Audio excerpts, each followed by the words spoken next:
Terry Alfossum here. I wanted to give you a story about the tough decisions of leadership. To help set the stage, I'm actually in the flight suit that I wore during my time in the Air Force. I was the executive officer for an entire group of nuclear B-52 bombers during the Cold War.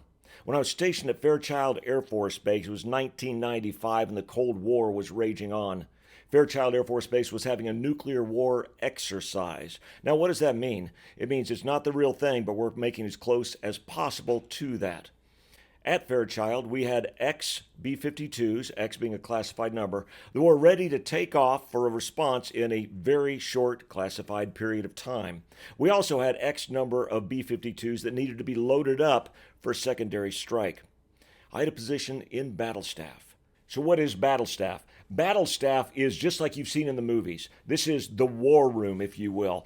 Big table surrounded by colonels and a general, classified boards all around. This is the nerve center of the base during this period of time and the nerve center of all activities. All the top people were there. And I actually had a position in battle staff and witnessed a fascinating lesson on leadership. Because this is a practice thing, this is an exercise, we had people who would give inputs to it to see how everybody reacted to the inputs. One of the inputs was there's a nuke strike upwind X distance away. Now, nuke strike, so an incoming nuke hit the ground, did its thing, and the fallout will be coming our direction in X period of time.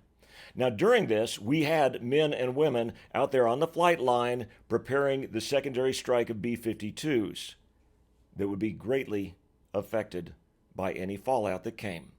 They would absolutely die, but not just death, but a horrible death. I watched the wing commander for just a very few seconds consider what he was thinking, considering the ramifications of the decision that he had to make. The weight of the world was on his shoulders, as it often is for a leader. And he looked at the hospital commander and made the decision. Continue loading the birds. It's a tough decision, but it was a right decision. That happens a lot in leadership where you have to make tough decisions, decisions that will negatively affect the people you serve, because a leader is there to serve their people, but also to advance the mission, to serve other people. Very unpopular decision, probably, perhaps with the men and women out on the flight line. Perhaps not. They understood their mission. They understood their duty. But the people who loved them would be greatly affected as well. That's the decisions that leaders make. If you're not ready for decisions that will be unpopular, you're not ready to be a leader. If you want to be a leader, understand you're going to have to step up. You're going to have to make those unpopular decisions if they're the right decisions. Consider the morality of it. Consider all aspects of it. And then firmly, with the resolution of a true leader, make that decision.